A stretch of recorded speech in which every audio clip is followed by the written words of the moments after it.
Ay mga vlogs, gamitin natin tong Action 4. Punta tayo sa gym. And na-stretch pala to.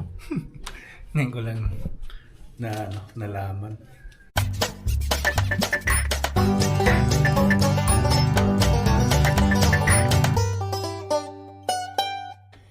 Yeah, boy. Meron pala akong selfie stick.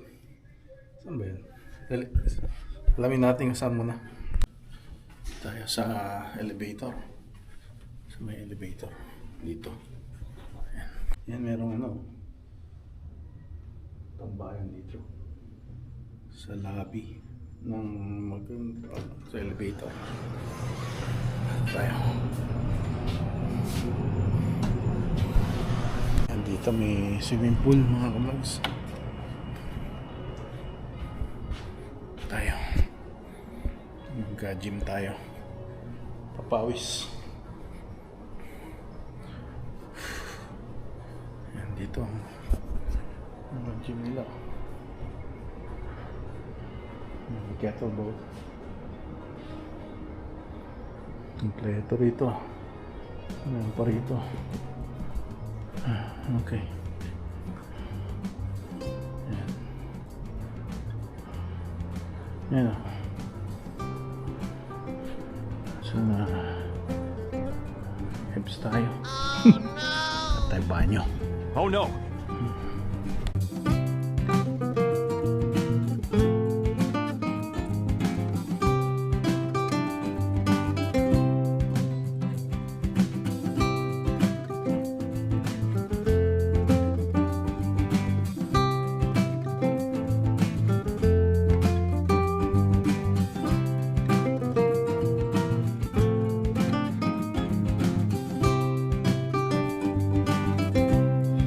Vlogs, meron tayong screen dito. Connect yung Bluetooth pero hindi ko alam kung paano i-connect yung Bluetooth. Still have to figure it out. Dito ata. Ayan, connect.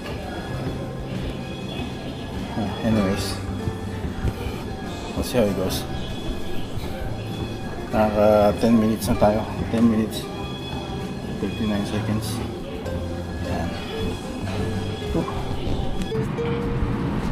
Ito ang downtown Vancouver. Ayan, sa gabi.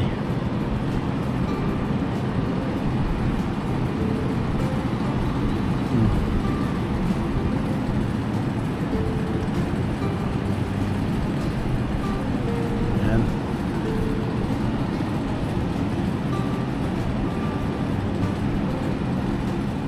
Ayos. Uulan eh.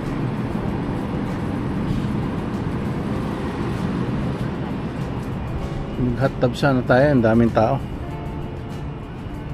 Next time na lang. Puno yung yung tao nito, yung hot spa, jacuzzi. So next time na lang tayo pumunta rito pagka wala masyadong tao. Kasi saan pa tayo? Kasi mag-English tayo na bukas mag-English tayo dahil sa convention. Ayan. Mag-network tayo sa ating union. Ayan. Pupunta tayo dito. A few hours later. Ayan mga vlogs, lakad ulit tayo. Naka Stephen Curry tayo. Mas hindi nasasakit yung sakong-sakong natin yun. Ayan.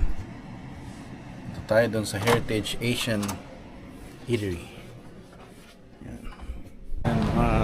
Naghihintay sa mga bus. Dito ka nagtatrabaho, mag-bus ka lang kahit wala ka na atang sakyan dito eh.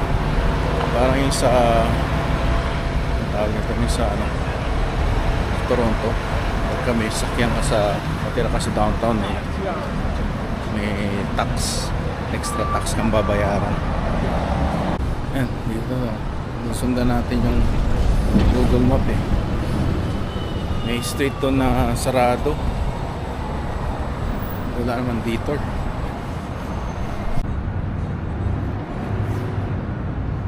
tayo sa Asian. Tabi ng Captain's Open Pizza pala. Dito tayo. Dito na tayo mga kaibigan sa Heritage Asian Eatery. Individual pala lang. May parang siomai. Order kaya tayo ng siomai. Yan mga ka-vlogs $23. Kala ko naman marami. Yeah, it should be good. Eat.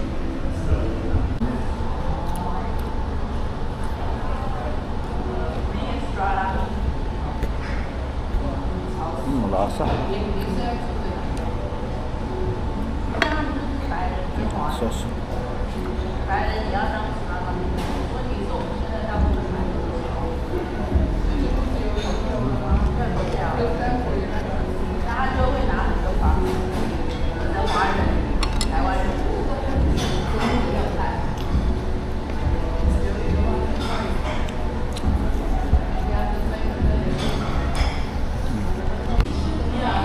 Duck. Yeah. Great. Thank you. Yeah.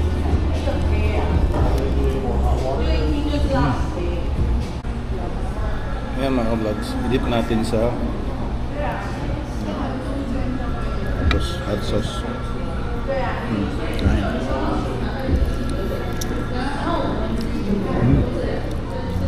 Kap. Sumunod po tayo ng siomai. Kinain ko na yung isa. $49.26 $45 something. So, bigay tayo na tip. Ayan. Ano naman to eh. Once in a while lang. Dito tayo sa Vancouver. Mr. Shawarma. Marami yan dito eh. Kita ko yan sa Robson's Place eh. Maybe I'll try it next time. Kaso baka ayaw pumunta ng ano eh. Banyo eh. Kasi nasa ano lang siya street. Ano kung natatay siya. Saan siya pupunta? Banyo. Oh no! Marami siya ng public washroom. Diba? Yan mga vlogs, nakarating na tayo dito. Doon tayo galing eh. Doon tayo pumunta ate. Kaya tama ba? Yeah, doon banda.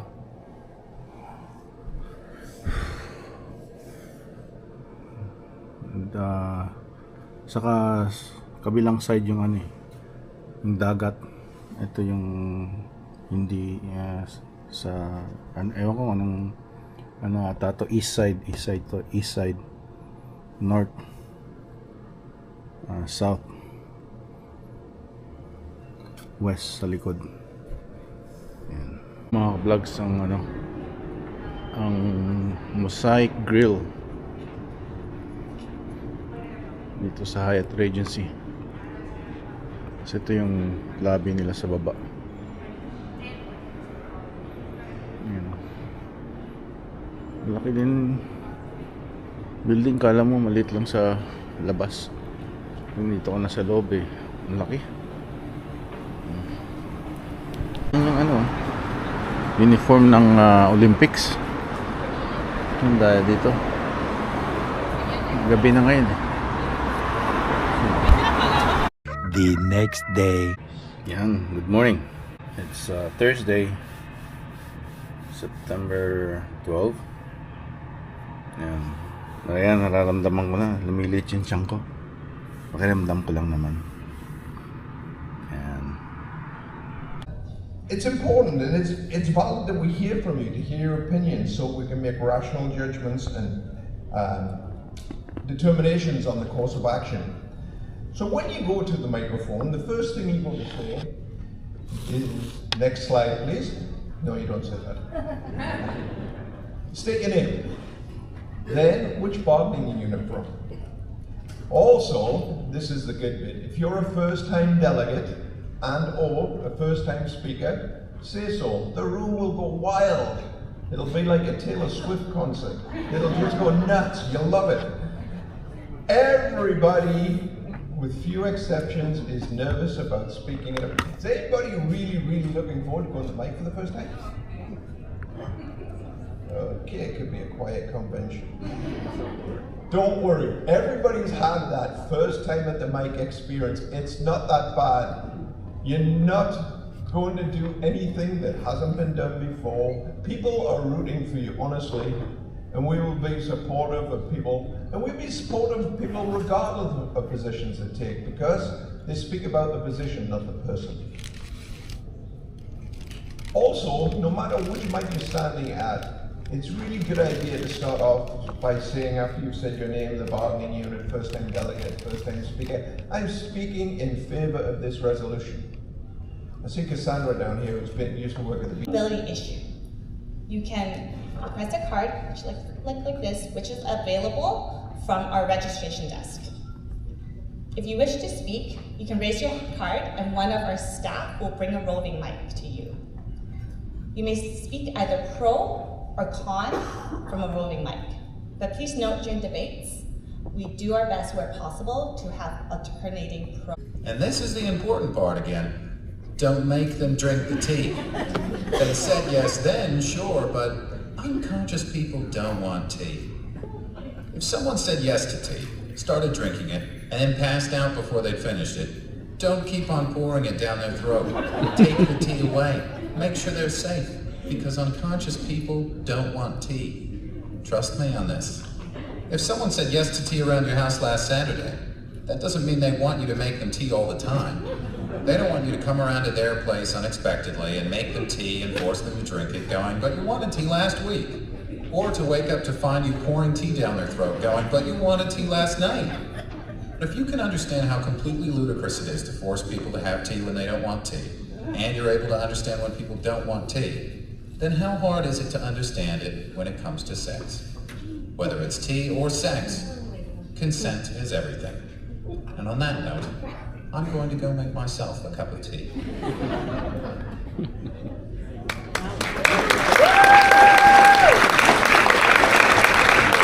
A few hours later. Hi mga ka-vlogs. Yan, natapos na yung second day of convention. Yung mga resolution, mga bylaws ay natin binotohan nila kung papasa ba sa mga election, bylaws and constitution ng union pagbobotohan ng mga members dito sa convention pala, no? Yung ginawa natin. So ating ginawa from 9 to 5. Yan. Ito yung ganap dito pagka after work. So after 5 yan, may traffic ko. Yan mga vlogs, dito tayo sa Marina, sa gilid sa dagat. Tingnan natin kung ano nandito.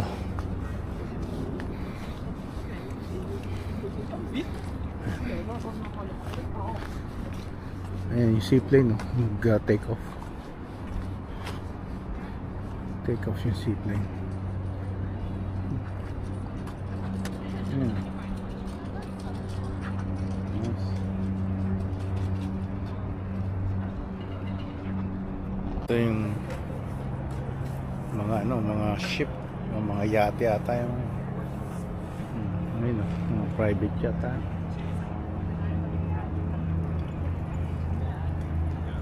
Daming naglalakad at nagbabike. Lakad tayo dyan. Maglakad-lakad lalo na mainit panahon. Walang ulan. Kaninang umaga umuulan dito, pero ngayon mainit. Sarap ng hangin pagka yung dito talaga sa tabing dagat. Ayan. Ayan mga vlogs, oh. Tayo sa tabing dagat. May seaplane. May ron, may TikTok, naka orange. Ayan, ganda. Ano, wheel mobile. Sa winter hindi yan nag-work. It's frozen yung mga joints, mga ano, metal yan.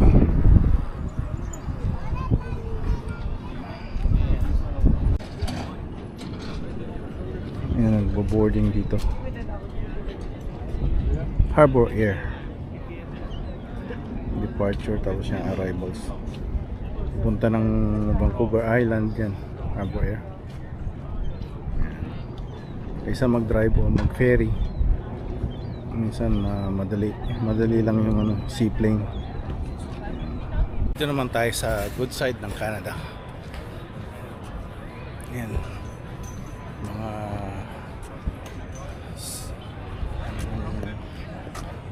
yan, Cactus Club Cafe. Known yan sa mga ibang city. Meron yan sa Edmonton, sa Calgary, dito sa Vancouver meron din. Wala lang sa Prince George. Ewan kung bakit. Parang gusto ko ng fish and chips ah. May isang ano dun gas station ng mga seaplane, Chevron. Ayan, ganda oh. May seaplane oh. Kasi yan yung hangout oh. Sunbathing yung mga tao. Punta tayo, mag sunbathing muna tayo dito. Stretch natin yung paa natin. Ano na tayo? Nakaupo na tayo. Kunin na lang yung order natin, fish and chips. Naka-order na tayo, medyo matagal. More than 20 minutes na tayo dito.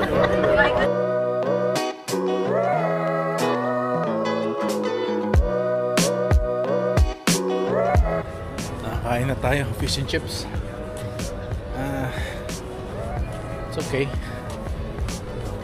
Ano rin, $40 din. May sangria akong ininom. Wine yun, tsaka laman ng sangria. Ito, ganda oh. Parang ice na binuo. Mga glass pala yan. Cactus Club Cafe dito sa tabi. Ayan. Ayos. Tan tayo ng ano, hotel. Ayan. So, sa aral ng vlog na ito ay wala. Ano lang, pinakita ko lang sa inyo yung ano, downtown. At sana yung nagustuhan nyo, advice ko lang, dito sa BC mostly it's just a fact, mostly NDP ang inaano ng union, progressive. Parang sabi nila sa convention ayaw nila ng conservative dahil nga sa daming cuts. Okay. Liberal naman, masyado namang walda sa pera. Oh no. Ayan, kaya naging ganito dahil lalo na sa immigration. Kaya BC, pag yun yung job ka rito, NDP. Ayan. It's not the person that you're voting, it's the party, right? At saka yung nire-represent ng party, hindi naman yung leader ng NDP, Jagmeet Singh, hindi naman siya yung ano, like yung party niya ang bumubuo ng mga decision dito sa BC. Sila yung dominantly, lalo na sa mga union people, sila ang kinukuha nila or sinusuportahan. Okay, yun na muna. Bye.